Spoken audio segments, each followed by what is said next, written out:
Now, the purpose of the Bible is to testify of Jesus Christ. The Bible, from Genesis to Revelation, points to Christ. The Bible is true in a very strange way. What you do as an educated person is sample that structure that constitutes the sum total of the texts of our civilization. Because if those four things are true, that there's truth, that God exists, that miracles are possible, and the New Testament is reliable enough to let us know that the resurrection occurred, then Christianity is true. Because if Jesus rose from the dead, game over, Christianity is true. So, what is the food you give to the soul? It is reading the Bible, the Word of God. And I don't care who you are, you cannot live a victorious life if you neglect Bible reading and Bible study. But what we have at stake here is far more than that. You know, your life depends on this book. So read it. Numbers, chapter 9. The Pulpit Commentary, verse 1. In the first month of the second year, before the census and all the other events recorded in this book, except in part the offerings of the princes, see Numbers chapter verse 1. There was, however, an obvious reason for mentioning together the two Passovers, the second of which immediately preceded the departure from Sinai. Verse 2. Let the children of Israel also keep the Passover at his appointed season. Septuagint, fe. Compare Matthew, chapter 20s. 6 verse 18. Fe. And Luke chapter 20, 2 verse 19.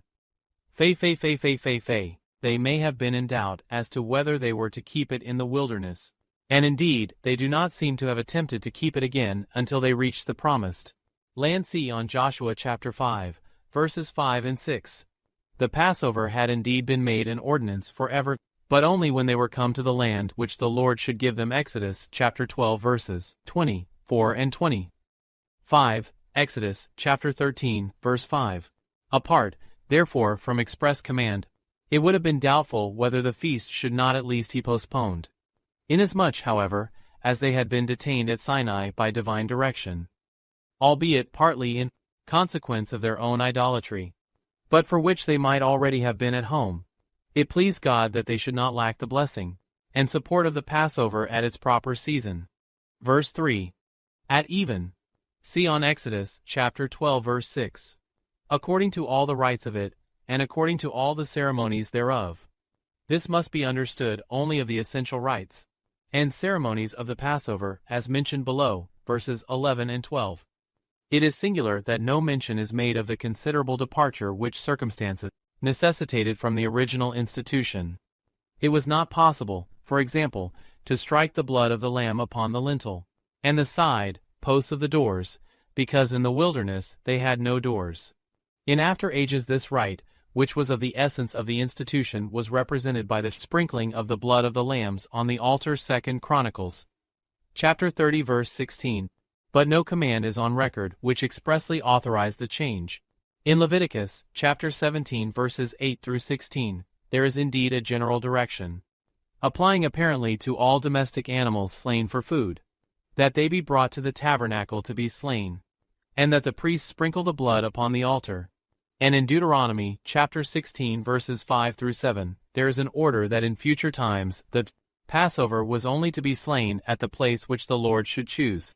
The actual practice in later ages seems to have been founded partly upon the command in Deuteronomy, which restricted the killing of the Passover to Jerusalem, not, however, to the temple, and partly on the command in Leviticus, which really applied at any rate in the letter to the time of wandering only, as the celebration of the Paschal feast had apparently been neglected from the time of Joshua until that of the later kings. Joshua chapter 5 verse 10, 2 Kings chapter 20, 3 verses 21 and 22.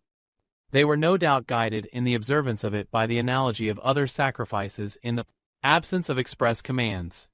It would, however, be an obvious source of error to assume that the practice of the age of Josiah or Hezekiah was the practice of the earliest Passovers, so far as these necessarily differed from the original institution. It is absolutely uncertain how the difficulty was solved. Nothing perhaps better illustrates the mingled rigidity and elasticity of the divine ordinances than the observance of the Passover.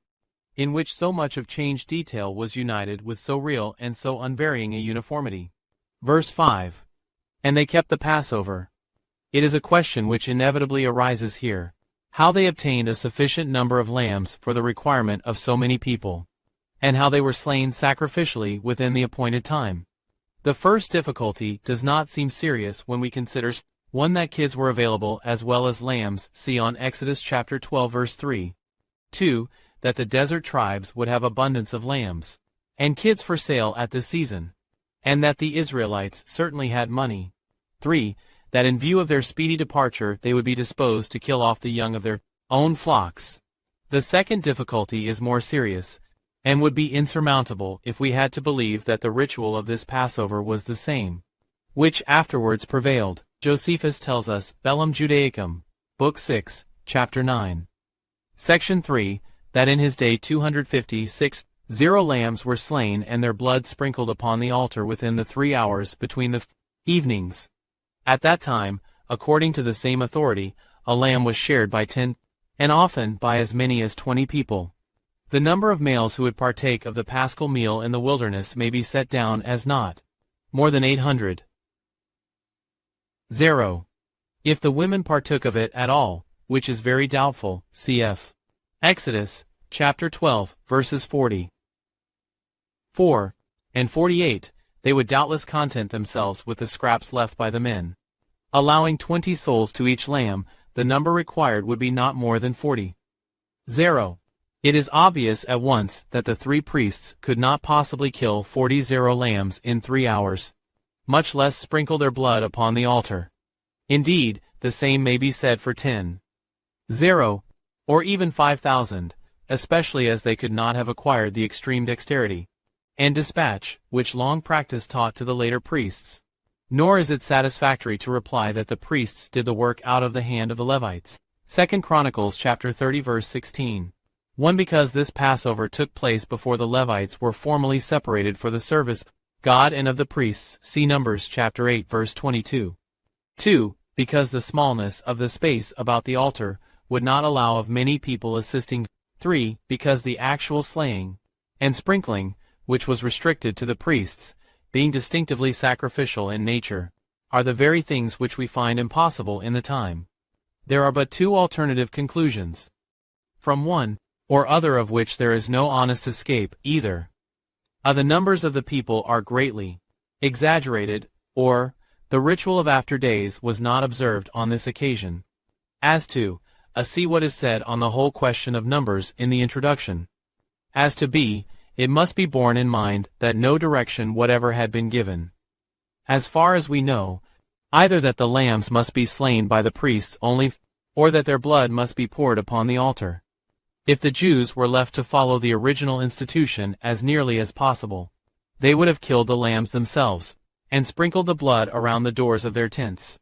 It is true that according to the Levitical ritual, now recently put into use, all other animals slain in sacrifice, or indeed for food, must be slain at the tabernacle by the priest, and the blood sprinkled on the altar. And it is true that this general rule was afterwards held especially binding in the case of the Passover, but there is nothing to show that it was held binding then. The Passover had been ordained before the establishment of the Levitical priesthood and law of sacrifice, and it might very well have been considered that it retained its primal character unaffected by subsequent legislation, and that the priesthood of the people, in other rites transferred to Aaron and his sons, was recalled and revived in the case of this special rite.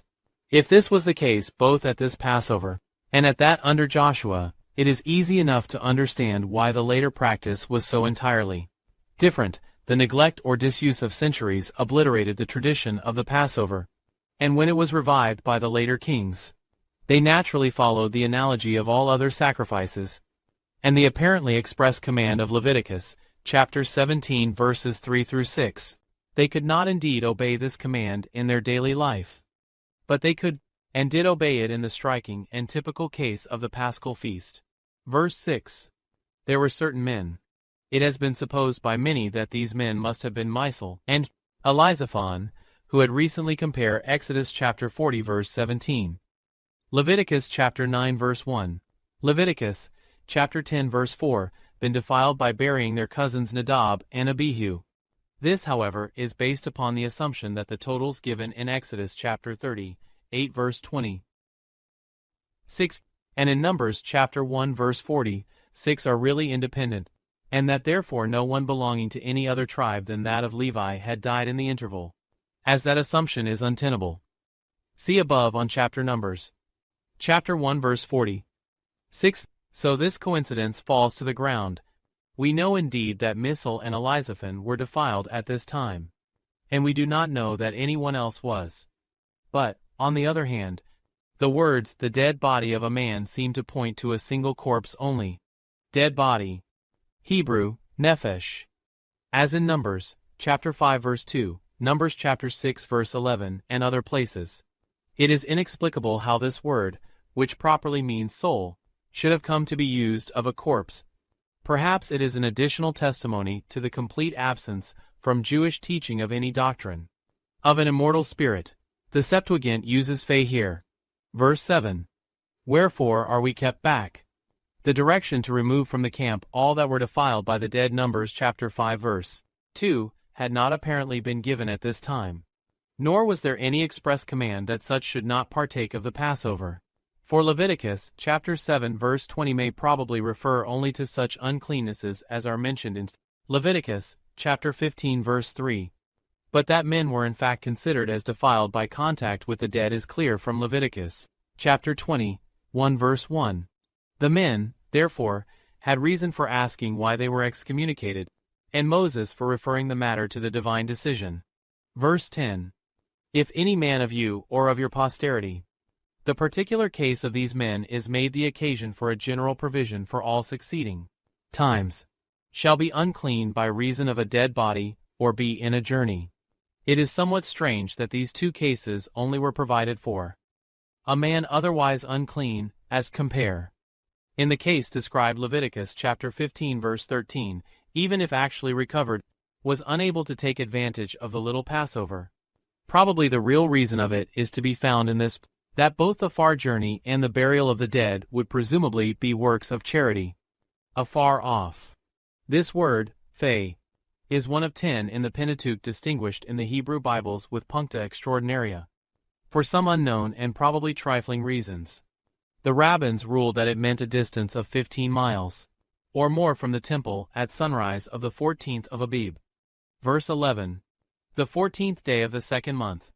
The interval gave ample time to return from any ordinary journey, or to be purified from pollution of death.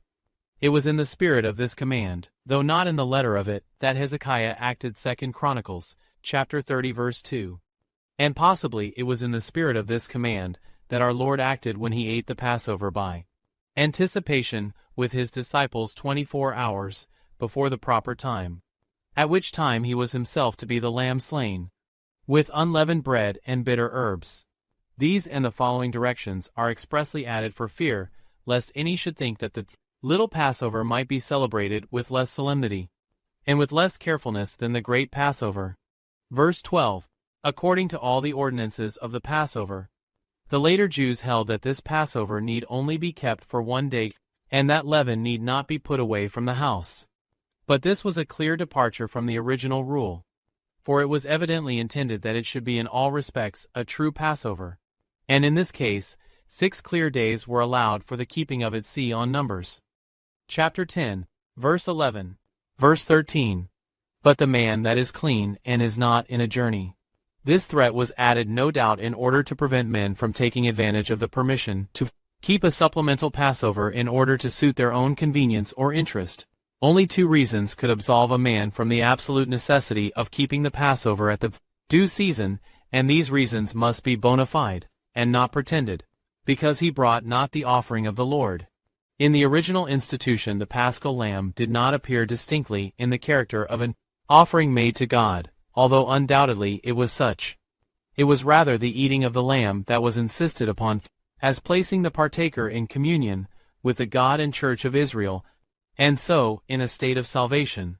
But after the law of sacrifices had been elaborated, then the paschal lamb, though prior to them all, naturally took its place amongst them as the greatest of them all, and as uniting in itself the special beauties of all. Verse 14. Ye shall have one ordinance. This is repeated from Exodus chapter 12 verse 49 as a further warning not to tamper more than absolute necessity required with the unity, either in time or in circumstance, of the great national rite. Verses 15 through 20, 3 The signals of God. Verse 15. On the day that the tabernacle was reared up. Here we are sent back again to the great day of Israel's sojourn at Sinai, when God took visible possession of his dwelling in the midst of them. Exodus chapter 40 verse 34. Everything after that was but preparatory to the approaching departure, and therefore is narrated not in any order of time, but either as it referred back to the first day of the first month, or forward to the 20th day of the second month. The cloud covered the tabernacle, namely, the tent of the testimony.